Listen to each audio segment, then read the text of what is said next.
Assalamualaikum warahmatullahi wabarakatuh. Waalaikumsalam warahmatullahi wabarakatuh. Selamat siang Ibu. Selamat siang. Apa kabar hari ini? Alhamdulillah luar biasa. Ya, semangat sekali ya Ibu. Meskipun hanya ada ibu-ibu di sini, tapi kita harus tetap semangat karena di sini saya akan menyampaikan diseminasi dari hasil diklat BPJTK kemarin yang mempelajari 7 jurus BK Hebat. Gitu. Jadi kemarin saya sudah melakukan pembahasan kepada anak-anak 2 kelas di SMK Yapi. Itu yang pertama jurus kelola emosi dan yang kedua jurus kenali potensi. Jadi 7 jurus yang saya pelajari selama diklat kemarin yaitu jalin koneksi, kelola emosi, bangun kolaborasi, menata situasi, tumbuhkan resiliensi dan jaga konsistensi. Gitu. Jadi sebenarnya banyak sekali materi-materi yang diberikan oleh panitia, gitu. Tetapi di sini yang harus saya sampaikan hanya 3 jurus saja. Gitu. Yang 2 jurus untuk siswa dan 1 jurus untuk guru. Gitu. Oke, kita masuk ke masih semangat ya ibu-ibu? Meskipun tadi baru selesai per-MBG-an, jadi biar relax, coba kita pijit-pijitan dulu. Iya, Saya mau pijit. Iya, saya mau pijit. Biar relax dulu. Iya. Kak Bilis kenali-nali ompreng ya, gitu. Iya, Kang. Baca penak ya. Iya, gantian. Belum efektif, belum Pengaruh tempat duduk. Bisa relax ya.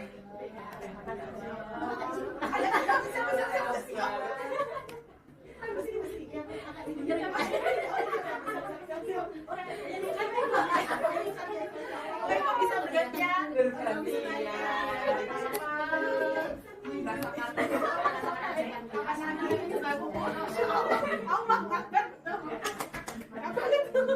Itu tahu itu foto. Masya Allah. 3, 4, kurang banget. Ya. Anak ibu. Ya, semua dulu.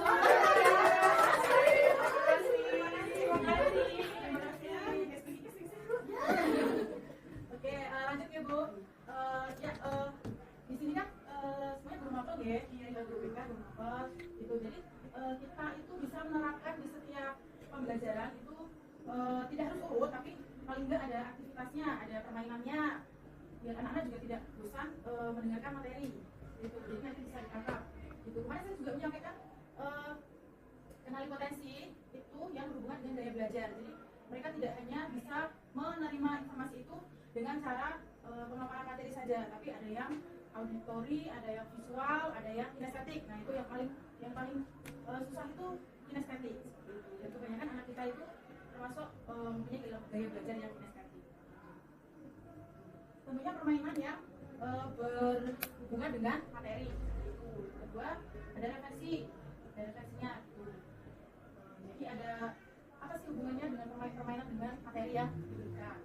Terus yang pokok itu konseptual itu nanti ada penyampaian materi tentunya juga dengan gaya yang menarik.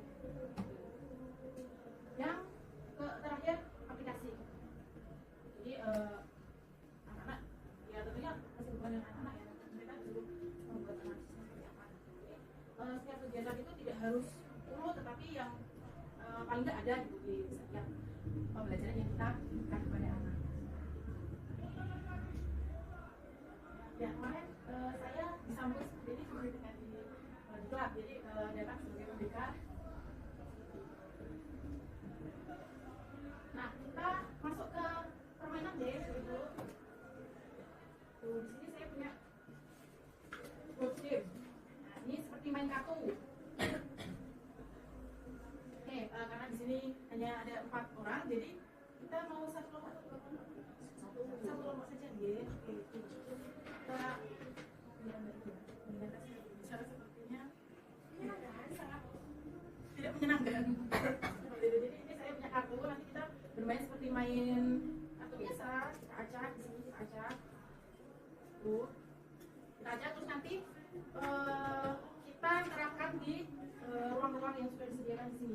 ada kerentanan, ada ancaman, ada kapasitas. Jadi kita seperti mau membangun sekolahan gitu. Tadinya kita mau membangun sekolahan, ada masalah yang datang, itu masuknya kemana? Ke kerentanan, ke ancaman, atau masuk ke kapasitas yang positif. Nah, untuk cara pemilihan kartunya ada tiga cara. Boleh diambil semua, kita terapkan ke ruang-ruang yang disediakan, atau mau ambil satu kartu saja, mau kita lihat, mau kita masukkan, atau kita kembalikan lagi.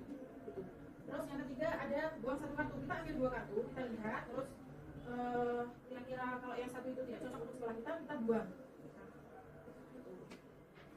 Kita berikan di samping sini satu ruangan untuk sampahnya. Oke, ini bisa kita mulai. Ini kartunya sudah saya acak, sudah saya bacakan.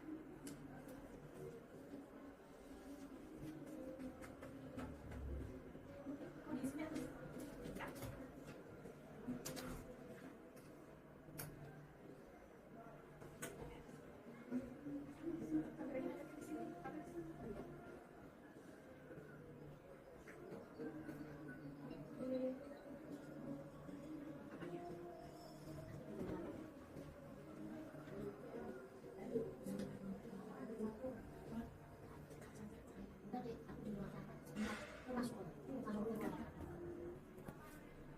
Kita cara pilih kartunya Om Bimpa boleh? Boleh. Oke, biar adil ya. Baik, satu, dua, tiga.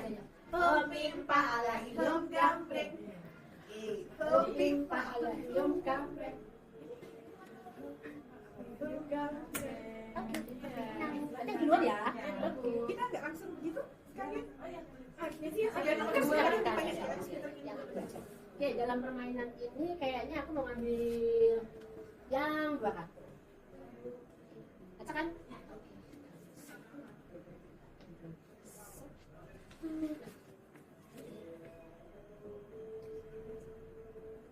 Guru BK yang aktif dan punya keahlian konseling. Maka ini akan saya masukkan ke kapasitas. Kemudian ini ada, wah ini penyebaran paham radikalisme dari luar sekolah. Jelas ini ancaman. Yang saya mau yang cara yang beda lagi. Ini kan satu kartu, boleh ambil, boleh tidak. Ambil nggak nih? Boleh ambil. Boleh kembalikan. Kepala sekolah yang terbuka terhadap perubahan. Tentu masuknya ke kapasitas. Giliran saya. Ya. Cara yang ketiga, buang satu kartu dari tumpukan kartu atau dari sekolah. Kurang dua, yang satu boleh dikembalikan. Apa ya? Oh ya. Oke, mulai nih. Satu kartu bencana alam, yang satu sekolah menerapkan disiplin positif. Ini saya buang. Ini saya masuk. Dan alam ya. Ya. Sekarang giliran saya mau ambil, lihat satu kartu, boleh ambil, boleh tidak. Berarti saya ambil satu begini. Ya, satu. Oke, sip. Bismillahirrahmanirrahim. Sekolah memiliki ruang hijau atau taman untuk relaksasi. Saya ambil, masukkan di kapasitas. Lagi, oke. Oke, aku tangan lagi ya. Oke, saya mau mengambil yang satu aja deh ya. Lihat kartu boleh jadi, boleh nggak. Aku mau ambil aja nih. Udah belajar. Satu. Kurangnya pemahaman tentang keberagaman. Aku masuk di kerentanan karena menurut saya ini masih bisa kita atasi sehingga kita masuk ke kerentanan saja. Oke, lanjut. Ibu, saya minta ininya ya, buktinya ya. Pas. Ya, dari permainan kita tadi, kira-kira ada yang kita akan langsung ke refleksi mawon ya? Ya, kita ke refleksi. Diskusi permainan yang dilaksanakan tadi. Yang pertama, dari 3 pilihan aksi, mana yang paling banyak dipilih oleh ibu semuanya? Yang ketiga, Satu tiga, tiga. Karena buang satu kartu dari tumpukan satu atau dari sekolah itu ya? ya. Jadi kelihatan ya, banyak kita memilih karena lebih aman ya. Artinya kita punya pilihan kalau yang baik maka itu tetap kita gunakan. diamankan, kalau misalkan itu merupakan yang tidak baik ataupun itu ancaman, ya itu langsungnya kita punya pilihan. Kita yang karena ada berlaku, satu kita buang, satu kita. Oke. Untuk dari 3 pilihan aksi tadi, yang paling aman aksi ketiga juga. Ya, memilih dan membuang kartu dari tumpukan kartu atau dari sekolahku. Karena nanti jadinya jelas mana nanti yang bisa kita gunakan dan kita simpan dari sekolah kita. Agar sekolah kita menjadi sekolah yang aman, nyaman, dan menyenangkan. Yang ketiga, apakah mungkin lingkungan belajar Anda terbebas dari kartu ancaman dan kerentanan? Saya rasa mungkin sekali, karena dengan adanya kerjasama dari seluruh warga sekolah, kita juga bisa melakukan atau menekan ancaman itu tidak ada di sekolah. Nah, tapi kalau untuk yang kerentanan, kita bisa mendeteksi secara dini dan kita tanggulangi bersama supaya tidak menimbulkan sesuatu yang membahayakan sekolah. Ya, supaya sebelum Jadi antisipasi dulu, antisipasi. Yang keempat, bisakah ibu-ibu menambahkan contoh kapasitas lain yang ada di lingkungan belajar? Baik, dari tadi kita bermain kartu tadi sudah terbuka semua kapasitasnya, kerentanannya dan ancamannya. Dari permainan tadi saya lihat seperti belum ada kapasitas yang menyentuh tentang permainan. Karena kan Pak di SMPYP ini berbasis Islami ya, semua siswanya muslim semua, dan biasanya di SMPYP kan selalu ada contoh, salah satu contoh kartu permainannya adalah sholat subuh berjamaah. Nah ini mungkin bisa ditambahkan di kapasitasnya, yaitu dengan diksinya itu mungkin menanamkan karakter kerohanian siswa gitu. Iya, jadi iya betul. Begitu saja mungkin. Terima kasih Ibu sudah menyaksikan kegiatannya, permainan kita. Oke, kita lanjut ke sebelum masuk ke yang lain. Tadi untuk resiko, penghitungan resikonya ada berapa persen? Setelah kita hitung tadi datanya 20% ya. 2%. Kecil sekali deh resikonya. Kita masuk ke aspek-aspeknya. Aspek sekolah nyaman, aman, dan menyenangkan. Untuk yang aman itu sekolah kita aman dari kekerasan, yaitu yang paling penting, kekerasan fisik tentunya. Terus juga aman dari ranah online, karena kita sekarang sedang maraknya di yang online ya, yang sangat bisa merusak. Terus juga aman dari bencana. Nah ini di bagian sarprasnya nih, bagaimana caranya sekolah tidak bisa aman dari segala bencana. Untuk yang nyamannya, nyaman relasi sosialnya.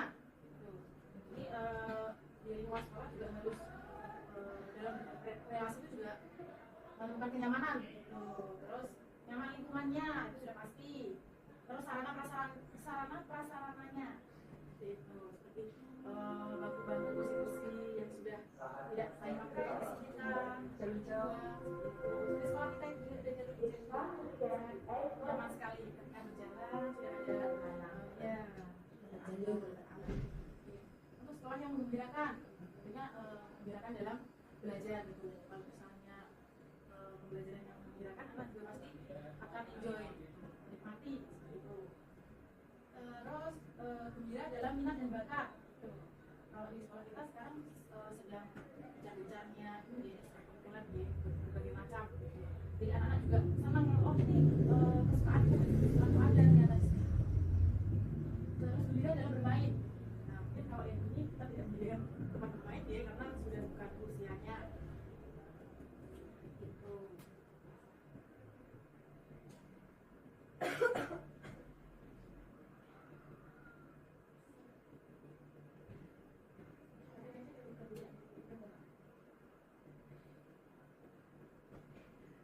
Oke Ibu, mungkin presentasi saya, materi dari saya yang saya dapat dari bulan kemarin saya cukupkan untuk hari ini ya. Gitu. Mudah-mudahan apa yang saya sampaikan bisa bermanfaat dan ya saya terapkan di sekolahan kita, dan mungkin ini yang saya dapat kemarin gitu. Mungkin dan doakan juga semoga dengan ketiga tujuan saya bisa lulus dari Amin. sekian dari saya. Terima kasih. Assalamualaikum warahmatullahi wabarakatuh. Waalaikumsalam.